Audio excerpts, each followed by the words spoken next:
Bien, continuemos con esta meditación, esta reflexión del libro de Eclesiastés. Espero que el Señor bendiga tu vida y que juntos podamos ir entendiendo mejor la voluntad del Señor, porque para eso nos ha dejado su palabra. Y el libro de Eclesiastés es un libro maravilloso, es un libro especial. Ya en algunas ocasiones he dicho que es un libro que cambió mi vida, me cambió mi manera de pensar totalmente, porque te enseña de una manera sabia y profunda dónde está verdaderamente la esencia espiritual de todas las cosas. Bueno, habíamos leído el capítulo 2 y el último versículo que vimos fue el versículo 9, donde pues estamos viendo de la gran riqueza que Salomón tuvo, y nos está compartiendo aquí. Él escribe este libro, parte de su vida, todo lo que llegó a tener, lo que llegó a experimentar, todo tipo de cosas que una persona pueda desear terrenalmente hablando. Pero algo maravilloso, déjame leer el versículo 9 para recordar dónde nos quedamos. Dice: y fui engrandecido y aumentado más que todos los que fueron antes de mí en Jerusalén. Engrandecido. O sea, la mayor gloria que un hombre pueda tener, bueno, la tuvo Salomón. Y bueno, no más que nuestro Señor Jesús, pero bueno, Salomón tuvo una gran gloria. Su riqueza, su fama, su poder, todo. Y dice aquí: a más de esto conservé conmigo mi sabiduría. Y ahí terminó el video anterior. Conservé conmigo mi sabiduría. Esto es importantísimo. ¿Por qué? Porque las riquezas son muy peligrosas. Las riquezas cambian el corazón de las personas, cambian la mentalidad de las personas, les transforman su vida. Y aquí dice que, bueno, si conocemos la historia de Salomón, recordemos que cuando él empieza a ser rey, ¿verdad?, le pide al Señor sabiduría. No le pidió riqueza, le pidió sabiduría. Y el Señor escuchó a Salomón y le dio esa sabiduría. Aprendamos nosotros. Muchos de nosotros pedimos riqueza. No pidamos riqueza, pidamos sabiduría. La sabiduría vale más que toda la riqueza del mundo. Dios le dio a Salomón esa sabiduría. Bueno, pero y le dio la mayor de las riquezas. Me refiero, la mayor riqueza terrenal que un ser humano haya tenido, la tuvo Salomón. Y aparte, con la riqueza vienen todos los demás: lujos, diversiones, vestidos, comida, toda pertenencia, ¿verdad? Y eso es lo peligroso. Hay grandes peligros en la riqueza. ¿Hay peligros en la pobreza? Sí, pero hay mucho más peligros en la riqueza. Hay muchísimos versículos en la palabra del Señor que nos advierten acerca de la riqueza. Cuando el ser humano pone su corazón en la riqueza y su corazón se tuerce, le da a los seres humanos, les cambia la perspectiva de las cosas. Les da un sentido equivocado del amor, un sentido equivocado de la justicia. Les trastorna su sentido de la amistad, su sentido del servir a los demás, de sus relaciones familiares. Mira, muchos hogares son destruidos por las riquezas, muchos matrimonios, muchas familias son destruidas por la riqueza. Y bueno, por eso Dios a muchos de nosotros no nos da riqueza, porque nos cambia el corazón. A muchos la riqueza los lleva a apartarse de Dios. Ya no tienen tiempo para Dios. Recordemos por ahí el caso de Zaqueo, ¿verdad? Zaqueo era un hombre rico y él no podía ver a Dios por la multitud de cosas que le rodeaban, la multitud de compromisos, la multitud de viajes, la multitud de posesiones materiales, gran multitud de cosas no le permiten a una persona rica ver a Dios. Ahora, ¿los ricos se van a salvar? Desde luego que sí, y Dios quiere que se salven, ¿verdad? Pero Dios nos advierte de los grandes peligros que hay en la riqueza. Y yo te invito a que por ahí veas muchos de los versículos que están en la palabra del Señor, en el Nuevo Testamento y en todas partes, acerca de la riqueza, y nos advierte de tremendos peligros. La persona se vuelve más prepotente, más codiciosa, empieza a creer que él está bien y que él está mejor que todos los demás. Mira, por ejemplo, la ofrenda del rico y de la viuda pobre. ¿Qué fue lo que hizo? Dio una ofrenda al rico. ¿Y qué dijo el Señor? No aceptó esa ofrenda. ¿Por qué? Porque el corazón del rico, ¿verdad?, no era recto en cuanto a aquello que estaba dando en la casa del Señor. Él daba de lo que le sobraba. Y ahí lo dice el Señor, ¿verdad? Entonces, se cambian muchas cosas con la riqueza. Es muy peligrosa. Y entonces, aquí lo hermoso es que Salomón sí conservó la sabiduría en medio de toda la gran riqueza, y eso es maravilloso, que haya conservado la sabiduría. Así es de que si el Señor por ahí te bendice y te prospera y empiezas a tener éxito y empiezas a ser un Salomón en chiquito, en pequeño, ¿verdad? Pero un Salomón ahí alrededor de los tuyos. Hay que tener mucho cuidado. Hay que conservar el temor a Dios. Hay que conservar la verdadera sabiduría. Bueno, versículo 10.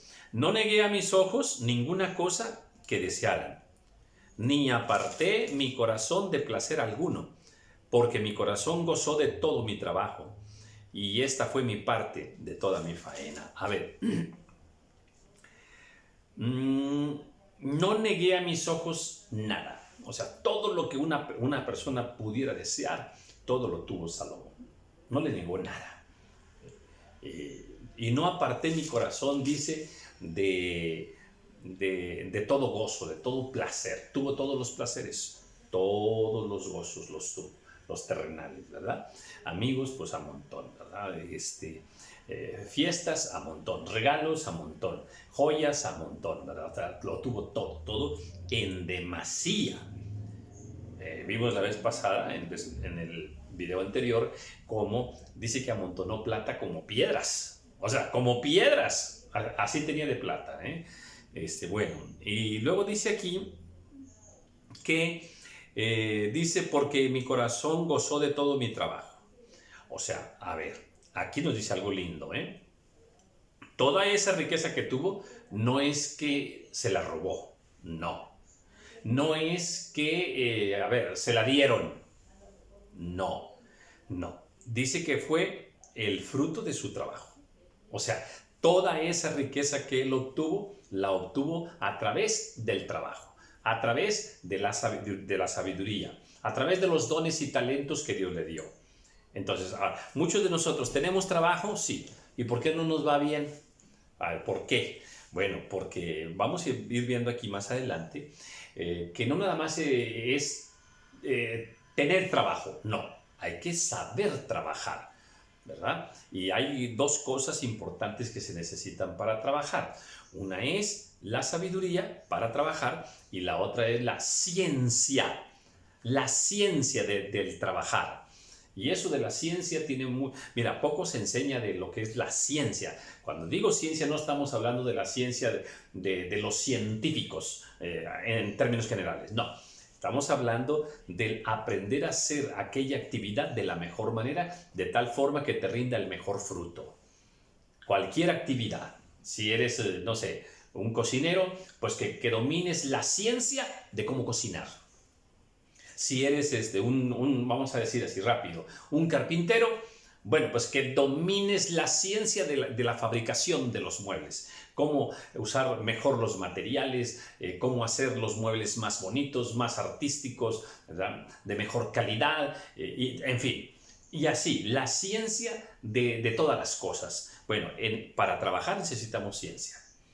Porque hay quien, por ejemplo, déjame decirlo así rápido, ¿verdad?, ofrece un servicio a la comunidad, pero no lo hace de la mejor manera, de tal manera que pues, muchos clientes ya no vuelven. ¿Por qué? Porque no tienes la ciencia, no has aprendido ni dominado la ciencia de cómo hacer aquel oficio. Y Salomón tuvo mucha ciencia De tal manera que le produjo, tenía mucha ciencia para negociar, sabía comprar, sabía vender, sabía producir, sabía administrar. O sea, es la ciencia. Esa ciencia la necesita el ama de casa, cualquier cristiano, cualquier padre de familia, cualquier trabajador, cualquier empresario. Todos necesitamos, gente común, necesitamos la ciencia de saber administrar correctamente las cosas. Bueno, entonces, este versículo nos enseña pues que todo lo que Salomón tuvo, ¿verdad?, fue producto de su trabajo. Entonces, ¿Dios quiere bendecirnos a través del trabajo? Sí. Miré yo luego todas las obras que habían hecho mis manos y el trabajo que tomé para hacerlas. Y he aquí que todo era vanidad y aflicción de espíritu y sin provecho debajo del sol. Qué conclusión, ¿eh? Qué conclusión. Da miedo leer esta conclusión de Salomón. Casi está diciendo, hice grandes cosas, hice grandes proezas y fui muy bendecido y muy prosperado. De nada me sirvió. Conclusión, no hay provecho. No hay nada de provecho en todas esas actividades humanas. No nos queda nada más que un momento fugaz de satisfacción, un momento fugaz de placer. Mira, te lo vuelvo a leer. Dice, miré yo luego todas las obras que habían hecho mis manos, o sea, todo lo que hice, ¿ok? A través de mi vida. Y dice, y el trabajo que tomé para hacerlas, o sea, todo el esfuerzo, las desveladas, ¿verdad?, todo aquel sudor de mi frente, aquel esfuerzo físico y mental que tuve que hacer para... Dice, lo miré todo eso. ¿Y sabes qué? Llego a una conclusión. Todo era vanidad. Vanidad. O sea, todo eso se queda aquí, terrenalmente hablando. O sea, no hay gran valor espiritual, ¿eh? Habrá un valor terrenal de todas esas cosas, ¿ok? Sí, está bien. Un valor terrenal. Pero espiritual, una riqueza espiritual de todo ese trabajo y ese fruto. No, todo eso se va a quedar aquí, terrenalmente hablando. De tal manera que en ese sentido, pues es vanidad. O sea, es vano, ¿verdad? Y dice, y aflicción de espíritu, o sea, bueno, pues me llevó muchas aflicciones, mañana, tarde, noche, todos los días, aflicciones con las personas, aflicciones en el trabajo, aflicciones de todo tipo, dice, y sin provecho debajo del sol, o sea, aquí en la tierra. Por lo tanto, a ver, ¿quiere decir que debemos despreciar el trabajo? No. Entonces ya no vamos a trabajar mañana. No, hay que ir a trabajar. El Señor ha establecido el trabajo, ¿verdad?, para que a través del trabajo nosotros, ¿verdad?, bendigamos a las personas y también nos alleguemos de los recursos que necesitamos para subsistir cada día, ¿verdad? Lo que quiere decir aquí es que no idolatremos el trabajo. A ver, que aprendamos algo. Lo más importante de la vida no es el trabajo. Al final no te queda nada. Ve, trabaja, hazlo de la mejor manera. Sé un buen trabajador, sé un buen empresario, sé un buen cristiano en el oficio que Dios te permita. Hazlo, es voluntad del Señor. Sí, pero no pongas tu corazón en ello. Vamos, no por estar en el trabajo y en el trabajo y en el trabajo y en el trabajo, descuides lo más importante. Por ejemplo, tu relación con Dios, buscar el rostro del Señor. El trabajo y descuidas a tu familia. El trabajo y descuidas tu vida espiritual. O no dejas tiempo para otras cosas que también son importantes en la vida. Eso es la enseñanza que debemos tomar aquí. ¿Que hay que trabajar? Sí. Gloria a Dios por el trabajo. Amén. Gloria al Señor por el trabajo. El trabajo es una bendición, pero no es el todo de la vida. Al final, nada te queda, nada te vas a llevar. Oh, gloria al Señor. ¿Ves por qué te digo que este libro cambió mi vida? Yo trabajo, sí, y trabajo 12 horas diarias. ¿Escuchaste? La voluntad del Señor es que trabajemos 12 horas diarias, no 8, 12 horas diarias. Acuérdate que cuando el Señor Jesús nos cuenta que un hombre salió a contratar, ¿verdad? A la hora 1/10, ¿verdad? Todavía contrató a uno para que fuera a trabajar y trabajó 1 hora, o sea, 12 horas diarias. ¿Ok? Esa es la perfecta voluntad del Señor si queremos ser bendecidos. Yo alabo a mi Señor, lo bendigo, igual soy muy bendecido. No soy un Salomón en términos así, de los que estamos viendo acá. Estoy muy bendecido y le doy gracias a mi Señor. Y gracias por el trabajo y gracias por las fuerzas que me da. Una de las bendiciones que el trabajo da, acuérdate, está aquí en la palabra del Señor, es que tus fuerzas van a ser multiplicadas. Pero si no trabajas, dice que tus fuerzas te serán quitadas. O sea, el flojo va a ser débil, el trabajador va a ser fuerte. Alabo mi Señor. Son verdades maravillosas que están aquí en la Escritura. Bueno, voy a continuar. Hay mucho que decir, pero déjame continuar. Dice, después volví yo a mirar para ver la sabiduría y los desvaríos y la necedad. 3 cosas empecé ahora a buscar. A ver, déjame ver la sabiduría, déjame meditar en la sabiduría. Y meditó en la sabiduría y buscó y escudriñó en la sabiduría lo bueno, lo malo, cómo tener la sabiduría. A ver, escudriñó la sabiduría y luego dice que también lo hizo con los desvaríos, las locuras, las cosas que se salen de contexto, que se salen de la realidad, las cosas que parecen locuras, y dice, y la necedad. Empecé a revisar también lo contrario de la sabiduría, la necedad, todas las necedades, ¿verdad?, que una persona hace.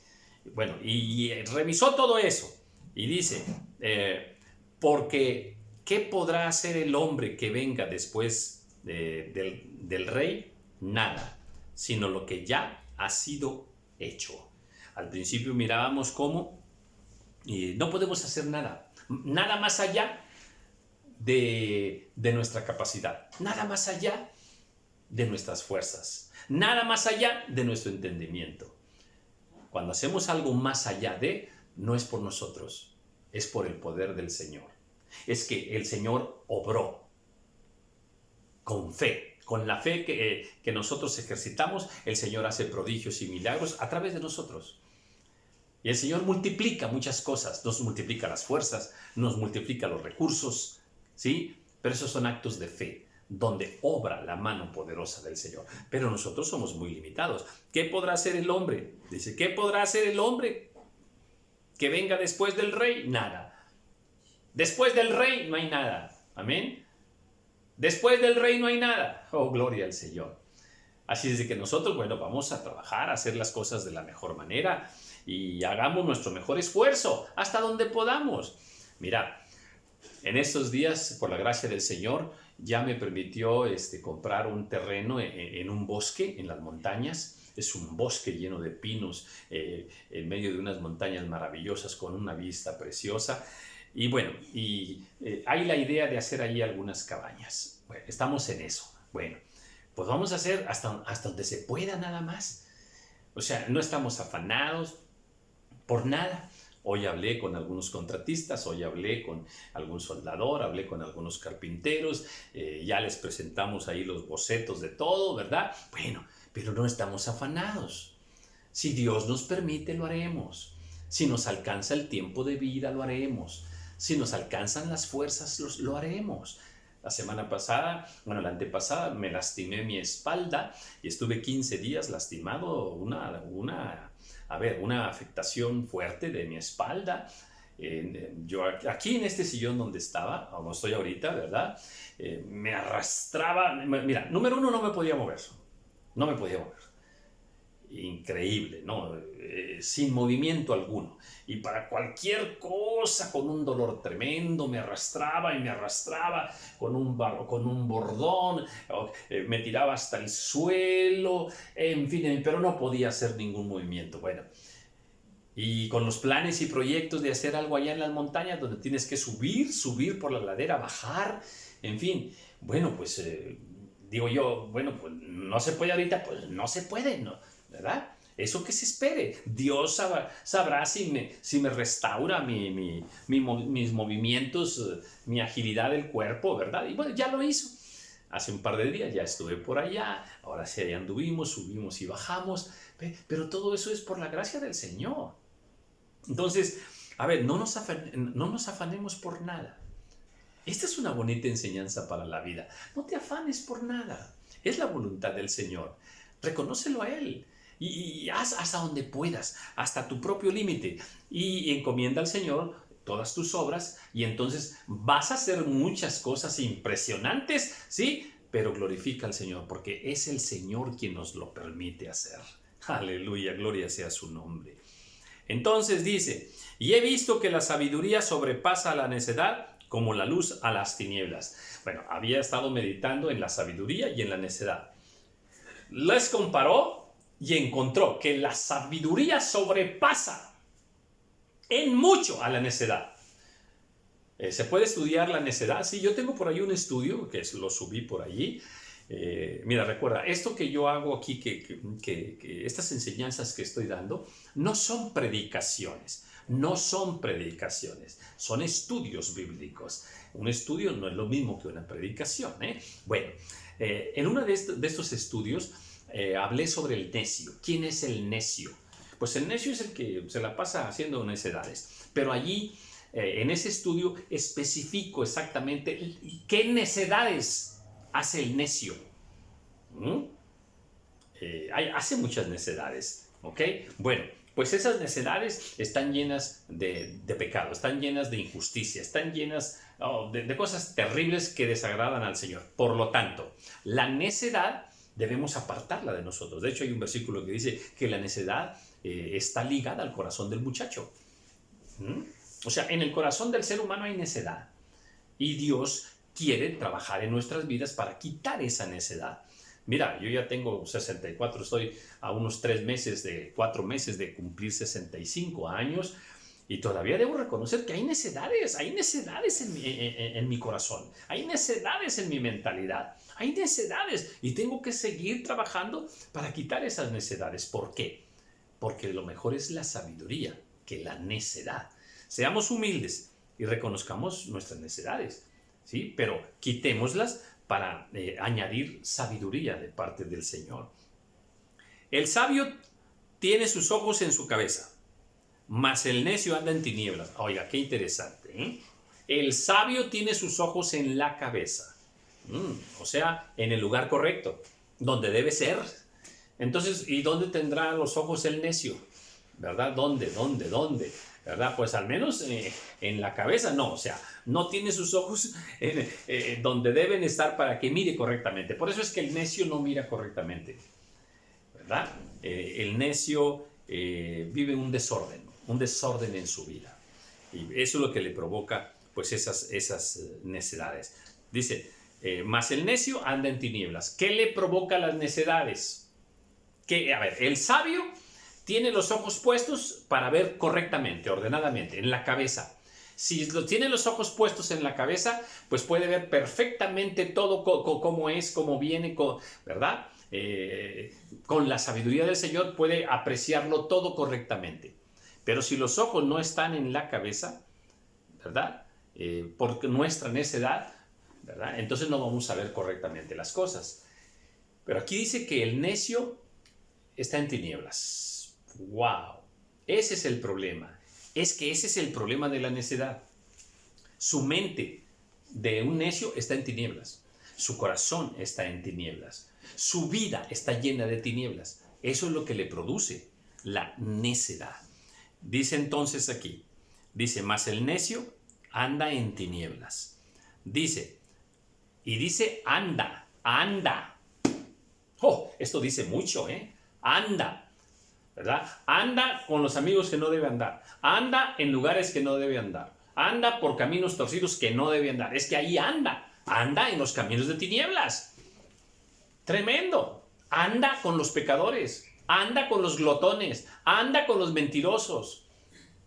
Ese es el problema. Esas son sus tinieblas, sus caminos. Y luego dice, pero también entendí yo que un mismo suceso acontecerá al uno como al otro. ¡Ah, qué tremenda es esta enseñanza!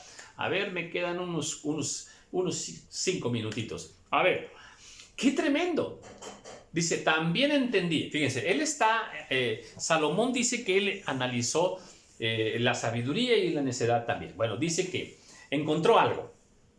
Un mismo suceso le acontece, sí, al sabio que al necio. Por ejemplo, un accidente automovilístico lo puede tener un sabio y lo puede tener un necio. Solo que el sabio reacciona y piensa de una manera y el necio de otra. El necio, por ejemplo, en el accidente se baja y empieza a golpear al otro, a insultar, empieza a... Sí, el sabio no es así. El sabio es prudente. El sabio actúa con cordura, actúa con inteligencia espiritual. El necio no. Una de las cosas que dice la Biblia del necio, el necio le da rienda suelta a su enojo, a su ira, inmediatamente. Un sabio puede tener un problema en casa con un hijo, con su esposa o esposo, ¿verdad? Y bueno, pues también, eso también le ocurre a un necio en su casa. Nada más que reaccionan y piensan de manera diferente. Ese es el detalle. Ese es el problema. El sabio trata de agradar al Señor. El sabio busca vivir de acuerdo a la voluntad del Señor. El necio no. Un mismo suceso les ocurre a todos. Y pudiéramos hablar de miles de sucesos. ¿Al sabio se le muere un familiar? Sí. ¿Al necio también se le muere un familiar? Pero ya dijimos, la diferencia está en cómo ordenan, cómo ellos asimilan espiritualmente estos eventos. Y póngale así, lo que sea. A un sabio de repente le cae un recibo de sus servicios, no sé, de la luz, del agua, un recibo pero bien, vamos a decir, con una cantidad estratosférica. Pues sí, también le ocurre a un necio igual. Sin embargo, el sabio pues es prudente en lo que va a hacer y el necio pues actúa neciamente. Y por eso se hunde cada vez más, porque actúa en tinieblas. Y así, pudiéramos decir miles y miles de ejemplos. Bueno, un mismo suceso ocurre tanto al uno como al otro. Entonces dije yo en mi corazón, como sucederá al necio, me sucederá también a mí. Fíjate bien. Salomón ahí nos dice, a ver, que la intención de él es actuar sabiamente, respetar la voluntad del Señor. ¿Cuál es esta? Bueno, por ejemplo, actuar siempre de acuerdo a la verdad. Por ejemplo, actuar siempre de acuerdo a la justicia. Por ejemplo, buscar siempre la paz. Un sabio busca la paz. El necio no le importa la paz. A él lo que le importa es ganar. A él lo que le importa es pelearse y enojarse y maldecir. Así reacciona, ¿verdad? El sabio, por ejemplo, no se va a dejar gobernar por un vicio. El necio eso no le importa, ¿verdad? Él es esclavo de su ira, esclavo de sus emociones, esclavo del sexo, esclavo de su lengua, esclavo del plato de comida, ¿verdad? Entonces Dios nos quiere libres. Entonces dice aquí Salomón, bueno, igual como le acontece a un necio, también me va a acontecer a mí. Fíjate bien, Salomón se está haciendo del lado de la sabiduría. Dice, los necios son aquellos. Bueno, yo sé que así como les ocurre a ellos, también me va a ocurrir a mí. ¿Sí? Sin embargo, consideremos entonces que nosotros como hijos de Dios hemos escogido el caminar con Dios, el tener la mente de Cristo, el conocer la verdad del Señor, de conocer su voluntad para actuar de acuerdo a su voluntad. Y dije yo en mi corazón, dice, ¿para qué pues he trabajado hasta ahora por hacerme más sabio? Dice, y dije yo en mi corazón que también esto era vanidad. Como ves, todo entra en ese concepto de vanidad. ¿Dios quiere que seamos sabios? Sí. ¿Dios quiere que trabajemos para conocer cada día más de la sabiduría del Señor? Sí. ¿Dios quiere que crezcamos en sabiduría?